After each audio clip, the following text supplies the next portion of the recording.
Hi friends, I am Suralingaya N, English language teacher. ಸ್ನೇಹಿತರೆ, ಈಗಾಗಲೇ ನಾವು ಇಂಗ್ಲಿಷ್ ಗ್ರಾಮರಲ್ಲಿ ಬೇಸಿಕ್ ಆಗಿ what is English grammar and the importance of English grammar, why do we learn English grammar ಜೊತೆಗೆ basically fundamental ಆಗಿ ಈ ಪ್ರತಿಯೊಂದು ಭಾಷೆಗೂ ಕೂಡ ಆಲ್ಫಬೆಟ್ ಅವಶ್ಯಕ. ಈಗಾಗಲೇ ಲಾಸ್ಟ್ ವಿಡಿಯೋದಲ್ಲಿ types of alphabet and what is word and what is sentence ಬಗ್ಗೆ ತಿಳ್ಕೊಂಡಿದ್ದೀವಿ. ಆ ವಿಡಿಯೋ ಲಿಂಕನ್ನು ಈ ಕೆಳಗಡೆ ಡಿಸ್ಕ್ರಿಪ್ಷನ್ ಬಾಕ್ಸಲ್ಲಿ ಕೊಡ್ತೀನಿ. ಯಾರು ಆ ವಿಡಿಯೋನ ವಾಚ್ ಮಾಡಿಲ್ಲ, because you have to watch all the videos because you will get the continues of the topics and then you can understand easily the grammar. ಯಾರಿಗೆಲ್ಲ ಇಂಗ್ಲಿಷ್ ಗ್ರಾಮರ್ ತುಂಬ ಕಷ್ಟ ಅಂತ ಅಂದ್ಕೊಳ್ಳೋರೆಲ್ಲರಿಗೂ ಕೂಡ ತುಂಬ ಸುಲಭವಾಗಿ ಅರ್ಥ ಆಗಲ್ಲ ಅಂತೇಳಿ ಇನ್ ಡೀಟೇಲ್ ಆಗಿ ಈಚ್ ಅಂಡ್ ಎವ್ರಿ ಟಾಪಿಕ್ ಅನ್ನು ಕೂಡ with my experience I can explain with the easy techniques and the ways I am going to use. ಪ್ರತಿಯೊಬ್ಬರಿಗೂ ಕೂಡ ನಾವು ಮಾಡುವಂತಹ ವಿಡಿಯೋ ಅರ್ಥ ಆಗುತ್ತೆ ಮತ್ತೆ ಇಷ್ಟ ಕೂಡ ಆಗುತ್ತೆ ಅಂತ ಅಂದ್ಕೊಳ್ತಾ ಐ ರಿಕ್ವೆಸ್ಟ್ ಯು, ತಮ್ಮಲ್ಲಿ ನಮ್ಮ ಚಾನೆಲ್ ಅನ್ನ ಇನ್ನೂ ಯಾರು ಸಬ್ಸ್ಕ್ರೈಬ್ ಮಾಡ್ಕೊಂಡಿಲ್ಲ ಸಬ್ಸ್ಕ್ರೈಬ್ ಮಾಡ್ಕೊಳ್ಳಿ. ಹಾಗೇನೆ ಬೆಲ್ ಐಕನ್ ಅನ್ನು ಪ್ರೆಸ್ ಮಾಡಿ ಮುಂಬರುವಂತಹ ಎಲ್ಲಾ ವಿಡಿಯೋಗಳ ಎಲ್ಲಾ ಇಂಗ್ಲಿಷ್ ಗ್ರಾಮರ್ ವಿಡಿಯೋಗಳ ನೋಟಿಫಿಕೇಶನ್ ಅನ್ನ ಪಡ್ಕೊಂಡು ಮತ್ತೆ ಎಲ್ಲ ವಿಡಿಯೋಗಳನ್ನು ವಾಚ್ ಮಾಡಿ ನಿಮ್ಮ ಇಂಗ್ಲಿಷ್ ಗ್ರಾಮರ್ ಅನ್ನ ಇಂಪ್ರೂವ್ ಮಾಡ್ಕೋಬಹುದು ಅಂತ ಕೇಳ್ಕೊಳ್ತಾ ಇವತ್ತಿನ ಒಂದು ವಿಡಿಯೋನ ಸ್ಟಾರ್ಟ್ ಮಾಡಿಬಿಡೋಣ. ಇವತ್ತಿನ ವಿಡಿಯೋದಲ್ಲಿ ಫಂಡಮೆಂಟಲ್ ಆಗಿ ನಮಗೆ ಗೊತ್ತಿರಲೇಬೇಕಾದಂಥ ವಿಷಯ ಪಾರ್ಟ್ಸ್ ಆಫ್ ದ ಸೆಂಟೆನ್ಸ್. ಪ್ರತಿಯೊಂದು ಭಾಷೆಗೂ ಕೂಡ ತನ್ನದೇ ಆದಂತಹ ವ್ಯಾಕರಣ ನಿಯಮಗಳಿರ್ತವೆ. ಹಾಗೇನೆ ಇಲ್ಲಿ ಇಂಗ್ಲಿಷ್ಗೂ ಕೂಡ ಇಲ್ಲಿ ಬೇಸಿಕ್ ಆಗಿ ಪಾರ್ಟ್ಸ್ ಆಫ್ ದ ಸೆಂಟೆನ್ಸ್, ವಾಕ್ಯದ ಭಾಗಗಳು ಇದಾವೆ. Which are the types of sentences ಅನ್ನೋದನ್ನ ನೋಡ್ತಾ ಹೋಗೋಣ. ಪಾರ್ಟ್ಸ್ ಆಫ್ ದ ಸೆಂಟೆನ್ಸ್ ಇಲ್ಲಿ ನಿಮಗೆ ಮುಖ್ಯವಾಗಿ ಏನಿರುತ್ತದೆ? As sentence which has mainly two parts, as sentence which has mainly two parts. ಪ್ರತಿ ವಾಕ್ಯದಲ್ಲಿ ಸಾಮಾನ್ಯವಾಗಿ ಎರಡು ಭಾಗಗಳಿರ್ತವೆ. ಇದನ್ನ ಮಕ್ಕಳು ತಿಳ್ಕೋಬೇಕು. ಬಟ್ ಯಾವ್ಯಾವ ಎರಡು ಭಾಗಗಳು ಅಂದ್ರೆ, one is subject, another one is predicate. Means subject ಅಂದ್ರೆ ಕರ್ತೃಪದ, ಪ್ರೆಡಿಕೇಟ್ ಅಂದ್ರೆ ವಾಕ್ಯಾಂಗ. How many parts are there? Two parts in the sentence. Generally ಸಾಮಾನ್ಯವಾಗಿ ವಾಕ್ಯದಲ್ಲಿ ಎರಡು ಭಾಗಗಳಿರ್ತವೆ. ಈಗ ವಾಕ್ಯಗಳು ಗೊತ್ತಾಯ್ತು, ಭಾಗಗಳು ಗೊತ್ತಾಯ್ತು. ನೆಕ್ಸ್ಟ್ ಈ ಸ್ಟ್ರಕ್ಚರ್ ಆಫ್ ದ ಸೆಂಟೆನ್ಸ್, ವಾಕ್ಯ ರಚನೆ ಮಾಡುವಂತಹ ವಿಧಾನವನ್ನ ತಿಳ್ಕೊಳ್ಳೋಣ. ಹೇಗೆಲ್ಲ ನಾವು ವಾಕ್ಯವನ್ನ ರಚನೆ ಮಾಡ್ತೀವಿ. ಈಗಾಗಲೇ ನಿಮ್ಗೆ ಗೊತ್ತಾಗಿದೆ ಸಬ್ಜೆಕ್ಟ್ ಅಂಡ್ ಪ್ರೆಡಿಕೇಟ್ ಇರುತ್ತೆ ವಾಕ್ಯದಲ್ಲಿ ಅಂತೇಳಿ. ಅದಕ್ಕಿಂತ ಮುಂಚಿತವಾಗಿ ಇಲ್ಲಿ ನೀವು ಸ್ಟ್ಯಾಂಡ್ಸ್ ಫಾರ್ ಈ ಒಂದು ಲೆಟರ್ಸ್ ನ ಏನನ್ನ ಶಾರ್ಟ್ ಆಗಿ ಬ್ರೀಫ್ ಆಗಿ ಬಳಸ್ತೀವಿ, ಯಾವ ಉದ್ದೇಶಕ್ಕೆ ಬಳಸ್ತೀವಿ ಅನ್ನೋದನ್ನ ತಿಳ್ಕೊಂಡ್ಮೇಲೆ ಈ ಕಡೆ ವಿಷಯಕ್ಕೆ ಬರೋಣ. S for subject, V for verb, D O for direct object, I O for indirect object, H V for helping verb, M V main verb ಅಂತ ಹೇಳಿ ನಾವು ಇವುಗಳನ್ನ ಶಾರ್ಟ್ ಆಗಿ ಬಳಸ್ತಾ ಹೋಗ್ತೀವಿ. ನೆಕ್ಸ್ಟ್ ವಿಡಿಯೋ, ಅಪ್ಕಮಿಂಗ್ ವಿಡಿಯೋಸ್ ನಲ್ಲೆಲ್ಲ ನಾವು ಈ ರೀತಿಯಾಗಿ ಈ ಲೆಟರ್ಸ್ ಅನ್ನ, ಸಿಂಗಲ್ ಲೆಟರ್ಸ್ ಅನ್ನ ನಾವು ಇಂಡಿಕೇಟ್ ಆಗಿ ಬಳಸ್ತಿರ್ತೀವಿ. ಅವುಗಳ ಮೀನಿಂಗ್ ಕೂಡ ನಿಮಗೆ ಗೊತ್ತಿರಲಿ ಅಂತೇಳಿ ಕೊಟ್ಟಿದ್ದೀನಿ. ಈಗ ನೋಡಿ, ಈ ಸೆಂಟೆನ್ಸ್ ಅನ್ನ ನಾವು ಹೇಗೆ ಫ್ರೇಮ್ ಮಾಡ್ತೀವಿ, ನಾವು ಹೇಗೆ ಸ್ಟ್ರಕ್ಚರ್ ಮಾಡಬೇಕು ಅಂದಾಗ, ಸಬ್ಜೆಕ್ಟ್, ಪ್ರೆಡಿಕೇಟ್. ಸಬ್ಜೆಕ್ಟ್ ಅಂದ್ರೆ ಕರ್ತೃಪದ, ಪ್ರೆಡಿಕೇಟ್ ಅಂದ್ರೆ ವಾಕ್ಯಾಂಗ ಅಂತ ಗೊತ್ತಾಗಿದೆ ನಿಮಗೀಗ. ನೋಡಿ, ಎಕ್ಸಾಂಪಲ್ಸ್ ನೋಡೋಣ. ಒಂದು ವಾಕ್ಯ ತಗೊಂಡು ಎಕ್ಸಾಂಪಲ್ಸ್ ನೋಡೋಣ. ನೋಡಿ, ಇಲ್ಲಿ ಈ ಟೆಲ್ಸ್ ಎ ಸ್ಟೋರಿ ಅಂತಿದೆ. ಈ ಟೆಲ್ಸ್ ಎ ಸ್ಟೋರಿ. ಇದರಲ್ಲಿ ಸಬ್ಜೆಕ್ಟ್ ಯಾವುದು, ಪ್ರೆಡಿಕೇಟ್ ಯಾವುದು ಅಂತ ನಿಮಗೆ ಗೊತ್ತಾಗಬೇಕು. ನೋಡಿ, ಸಬ್ಜೆಕ್ಟ್ ಇ, ಈಗಲೇ ಎಸ್ ಅಂತ ಕೊಟ್ಟಿದ್ರಲ್ವ, ಎಸ್ ತಿಳ್ಕೊಂಡಿದ್ರಲ್ಲ, ಎಸ್ ಅಂದ್ರೆ ಸಬ್ಜೆಕ್ಟ್. ಹಾಗಾದ್ರೆ ಈ ವಾಕ್ಯದಲ್ಲಿ ಇ ಅನ್ನೋದು ಸಬ್ಜೆಕ್ಟ್, ಕರ್ತೃ ಸ್ಥಾನದಲ್ಲಿದೆ. ಈ ಸಬ್ಜೆಕ್ಟ್ ಪ್ಲೇಸ್ ಅಲ್ಲಿ ನೌನ್ ಆರ್ ಪ್ರೊನೌನ್ ಬರ್ತವೆ. ಅದು ಮುಂದಿನ ವಿಡಿಯೋಸ್ ಅಲ್ಲಿ ನಿಮಗೆ ಗೊತ್ತಾಗುತ್ತೆ. ಸೊ ನೆಕ್ಸ್ಟ್, ಹಾಗಾದ್ರೆ ಪ್ರೆಡಿಕೇಟ್ ಪಾರ್ಟ್ ಯಾವುದು ಇದರಲ್ಲಿ? ವಾಕ್ಯದ ಭಾಗ, ವಾಕ್ಯಾಂಗ. ನೋಡಿ, ಟೆಲ್ಸ್ ಎ ಸ್ಟೋರಿ ಅನ್ನೋದು ಪ್ರೆಡಿಕೇಟ್. ಟೆಲ್ಸ್ ಎ ಸ್ಟೋರಿ, ಎರಡು ಪಾರ್ಟ್ಸ್ ಇದಾವಂತ ಗೊತ್ತಾಯ್ತಲ್ಲ ನಿಮಗೆ. ಸೊ ಇದಕ್ಕೆ ನಾವು ಈ ಪ್ರೆಡಿಕೇಟ್ ಒಳಗಡೆ ಪುನಃ ಎರಡು ಭಾಗಗಳನ್ನಾಗಿ ನೋಡ್ತೀವಿ, ಎರಡು ಪಾರ್ಟ್ಸ್ ಅನ್ನ ನೋಡ್ತೀವಿ. ಟೆಲ್ಸ್ ಅನ್ನೋದು ವರ್ಬ್ ಆದ್ರೆ, ಈ ಸ್ಟೋರಿ ಅನ್ನೋದು ಡೈರೆಕ್ಟ್ ಆಬ್ಜೆಕ್ಟ್. ಸೊ ಇಲ್ಲಿ subject part and predicate part, ಇದನ್ನ ಸರಿಯಾಗಿ ಅರ್ಥ ಮಾಡ್ಕೊಂಡ್ಬಿಡ್ಬೇಕು ನೀವು, ಬೇಸಿಕ್ ಆಗಿ, ಫಂಡಮೆಂಟಲ್ ಆಗಿ. ಯಾಕೆಂದ್ರೆ ಈ ವಾಕ್ಯದಲ್ಲಿ ಏನೇನಿರುತ್ತೆ ಅಂತ ಅರ್ಥ ಆಗದೆ ಇದ್ರೆ ಮುಂದೆ ನಮಗೆ ಸೆಂಟೆನ್ಸ್ ಅನ್ನ ಫ್ರೇಮ್ ಮಾಡುವಾಗ ಸೆಂಟೆನ್ಸಸ್ ಅನ್ನ ಅರ್ಥ ಮಾಡ್ಕೋಬೇಕಾದ್ರೆ ಕಷ್ಟ ಆಗುತ್ತೆ. ಸೊ ಹಾಗಾಗಿ, so another example here, I gave him a book. ನೋಡಿ, ನಾನು ಅವನಿಗೊಂದು ಪುಸ್ತಕ ಕೊಟ್ಟೆನು ಅಂತಿದೆ. ಹಾಗಾದ್ರೆ ಇಲ್ಲಿ ಐ ಅನ್ನೋದೇನು? Subject. Predicate part gave him a book. Gave him a book ಅನ್ನೋದು ಪ್ರೆಡಿಕೇಟ್ ಪಾರ್ಟ್. ಸೊ ಇದರಲ್ಲಿ ಗೇವ್ ಇದೆ, ಇಮ್ ಇದೆ, ಎ ಬುಕ್ ಇದೆ. ಹಾಗಾದ್ರೆ ಗೇವ್ ಅನ್ನೋದು ಈಗಾಗಲೇ ನಿಮಗೆ ಇಲ್ಲಿ ಟೆಲ್ಸ್ ನೋಡಿದ್ರಲ್ಲ, ವರ್ಬ್ ಅಂತ ಗೊತ್ತಾಯ್ತು. ಇಲ್ಲಿ ಗೇವ್ ಅನ್ನೋದು ಕೂಡ ವರ್ಬ್ ಆಯ್ತು. ಸೊ ನೆಕ್ಸ್ಟ್, ಇಮ್ ಇದೆ, ಎ ಬುಕ್ ಇದೆ. ಇದರಲ್ಲಿ ಡೈರೆಕ್ಟ್ ಆಬ್ಜೆಕ್ಟ್ ಯಾವುದು ಅಂತಂದ್ರೆ ನಿಮ್ಗೆ ಗೊತ್ತಾಗ್ಬಿಡುತ್ತೆ. ನೋಡಿ, ಇಲ್ಲಿ ಇಮ್ ಅನ್ನೋದು ಇಂಡೈರೆಕ್ಟ್ ಆಬ್ಜೆಕ್ಟ್ ಆದ್ರೆ ಈ ಬುಕ್ ಅನ್ನೋದು ಡೈರೆಕ್ಟ್ ಆಬ್ಜೆಕ್ಟ್ ಆಯ್ತು. ಹಿಮ್ ಅನ್ನೋದು indirect object, I O. A book ಅನ್ನೋದು ಡೈರೆಕ್ಟ್ ಆಬ್ಜೆಕ್ಟ್. ಸೊ ಈಗ ನಿಮಗೆ ಇನ್ನೂ ಒಂದು ಗೊತ್ತಾಯ್ತು, ಏನಂದ್ರೆ ಆಬ್ಜೆಕ್ಟ್ ಒಳಗಡೆ ಎರಡು ಬರ್ತವೆ ಅಂತ ಗೊತ್ತಾಯ್ತು. ಪ್ರೆಡಿಕೇಟ್ ಒಳಗಡೆ two parts, verb and direct object. ಹಾಗೇನೆ ಈ ಸೆಂಟೆನ್ಸ್ ಒಳಗಡೆ ನಿಮಗೆ ಆಬ್ಜೆಕ್ಟ್ಸ್ ಅಲ್ಲಿ ಟೂ ಆಬ್ಜೆಕ್ಟ್ಸ್ ಬರ್ತವೆ. One is indirect object, another one is direct object ಅಂತೇಳಿ ಬರ್ತವಂತ ಗೊತ್ತಾಯ್ತು. ಸೊ ನೆಕ್ಸ್ಟ್ ನೋಡೋಣ. ಈಗ ಸಬ್ಜೆಕ್ಟ್ ಬಗ್ಗೆ ತಿಳ್ಕೊಳ್ಳೋಣ. ಸಬ್ಜೆಕ್ಟ್ ಅಂದ್ರೆ ಕರ್ತೃಪದ. So what is the subject?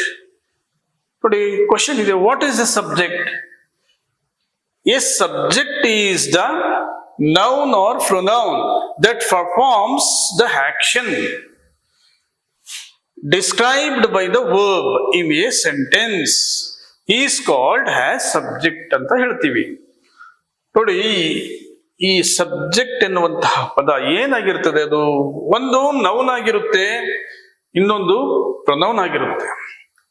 Subject place ಅಲ್ಲಿ ಬರುವಂತದ್ದು ಏನಾಗಿರ್ಬೇಕು ಅಂತಂದ್ರೆ, ಒಂದು ನೌನ್ ಆಗಿರ್ಬೇಕು, ಇನ್ನೊಂದು ಪ್ರೊನೌನ್ ಆಗಿರ್ಬೇಕು. ಇಲ್ಲಿ ನೋಡಿ, ಇವೆರಡರಲ್ಲಿ ಅಲ್ಲ ಅಂತಂದ್ರೆ ಬೇರೆ ಯಾವ್ದು ಬರುತ್ತೆ ಅನ್ನೋದನ್ನ ನೋಡೋಣ ವಿತ್ ಎಕ್ಸಾಂಪಲ್ಸ್ ಜೊತೆಗೆ. So that performs the action described by the verb. ನೋಡಿ, ಇಲ್ಲಿ ನಾಮಪದ ಇಲ್ಲವೇ ಪ್ರೊನೌನ್ ನಿಂದ, ನಾಮಪದ ಇಲ್ಲವೇ ಪ್ರೊನೌನ್ ನಿಂದ ಏನು ಮಾಡಲ್ಪಟ್ಟಿರುತ್ತೆ, ಯಾವ ಕ್ರಿಯೆ ನಡೆಯಲ್ಪಟ್ಟಿರುತ್ತೆ, ಅವರಿಂದ ಯಾವ ಕೆಲಸ ಆಗುತ್ತೆ ಅನ್ನೋದನ್ನು ತಿಳಿಸುವಂತಹ ಪದ ಇದು subject. A subject is the noun or pronoun that performs. ನೋಡಿ, ನೌನ್ ಆಗ್ಲಿ ಪ್ರೊನೌನ್ ಆಗ್ಲಿ ಅವ್ರು ಏನ್ ಮಾಡ್ತಾರೆ, ಯಾವ ಆಕ್ಷನ್ ಅನ್ನು ಮಾಡ್ತಾರೆ ಅದನ್ನ ಡಿಫೈನ್ ಮಾಡುವಂಥದ್ದು ವರ್ಬ್. ಏನ್ ಮಾಡ್ತಾರೆ ಅನ್ನೋದು ತಿಳಿಸೋದು verb. So in a sentence is called has subject. ನೋಡಿ, ಇನ್ನೊಂದು ಸಿಂಪಲ್ ಆಗಿ ಅರ್ಥ ಮಾಡ್ಕೋಬೇಕಂದ್ರೆ, ಆಲ್ ದ ಸ್ಟಾರ್ಟಿಂಗ್ ವರ್ಡ್ಸ್, ವಾಕ್ಯದಲ್ಲಿ ಬರುವಂತಹ ಎಲ್ಲಾ ಪದಗಳು ಆರ್ ನಾಟ್ ಸಬ್ಜೆಕ್ಟ್ಸ್ ಅಂತ ಹೇಳ್ತೀವಿ. ವಾಕ್ಯದಲ್ಲಿ ಬರುವಂತಹ ಎಲ್ಲಾ ಪದಗಳು ಕರ್ತೃಪದಗಳಲ್ಲ.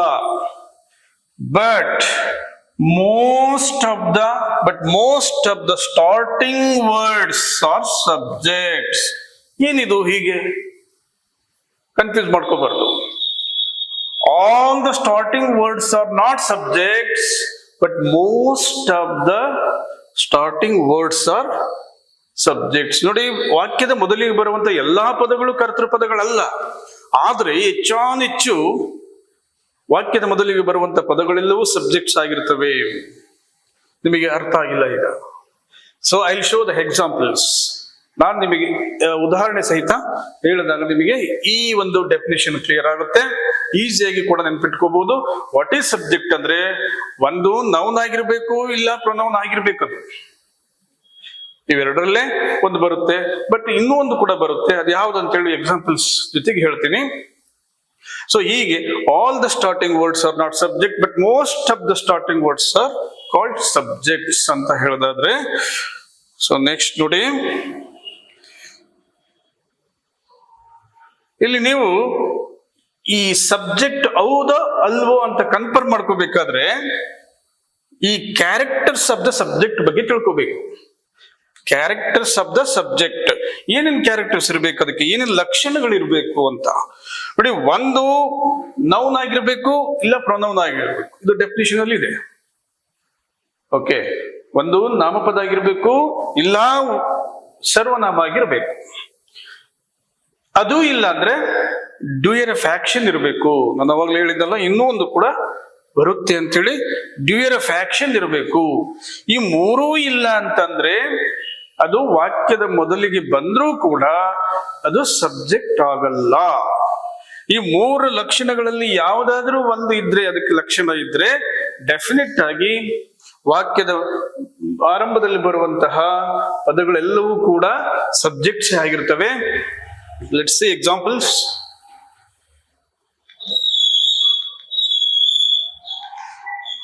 See, Rama eats a mango. Rama eats a mango ಅಂತಿದೆ. ರಾಮ ಒಂದು ಮಾವಿನ ಹಣ್ಣು ತಿನ್ನುತ್ತಾನೆ. ನೋಡಿ, ಇಲ್ಲಿ ರಾಮ ಅಂಡರ್ಲೈನ್ ಆಗಿದೆ. ಓಕೆನಾ? ಇಲ್ಲಿ ಹೂ ಇಸ್ ಅ ಪರ್ಫಾರ್ಮರ್, ಇಲ್ಲಿ ಆಕ್ಷನ್ ಮಾಡೋರು ಯಾರು? ರಾಮ. ರಾಮ ಅನ್ನೋದೇನು? ನೌನು. ಹಾಗಾದ್ರೆ ವಾಕ್ಯದ ಮೊದಲಿಗೆ ಬಂದಿದೆ ಈ ವರ್ಡ್, ಇದು ಸಬ್ಜೆಕ್ಟ್ ಹೌದಲ್ವಾ? ಎಸ್, ರಾಮ ಅನ್ನೋದು ನೌನ್ ಆಗಿದೆ. ಹಾಗಾಗಿ ರಾಮ ಅನ್ನೋದು subject, confirm. Next example, who hits a mango. Who hits a mango ಅಂತ ಪ್ರಶ್ನೆ ಇದೆ. ಮಾವಿನ ಹಣ್ಣು, ಒಂದು ಮಾವಿನ ಹಣ್ಣನ್ನು ಯಾರು ತಿಂತಾರೆ? ಯಾರು ಒಂದು ಮಾವಿನ ಹಣ್ಣು ತಿನ್ನುತ್ತಾರೆ ಅಂತ ಪ್ರಶ್ನೆ ಕೇಳಿದಾಗ ಖಂಡಿತವಾಗಿ ಯಾರಾದ್ರೂ ಒಬ್ರು ಹೆಸರು ಹೇಳ್ಬೇಕಲ್ವಾ? ಹೆಸರು ಬರ್ಬೇಕಲ್ವಾ? ಹೂ ಅಂತಂದು ಕೂಡಲೇ ವ್ಯಕ್ತಿಗೆ ಸಂಬಂಧಪಟ್ಟಿದ್ದು. ಹೂ ಹೀಟ್ಸ್ ಎ ಮ್ಯಾಂಗೋ, ಯಾರೋ ಒಬ್ರು ಹೆಸರು. ಅವಾಗ ಪ್ರೊನೌನ್ ಆದ್ರೂ ಬರ್ಬೋದು, ಇಲ್ಲ ನೌನಾದ್ರೂ ಬರ್ಬೋದು.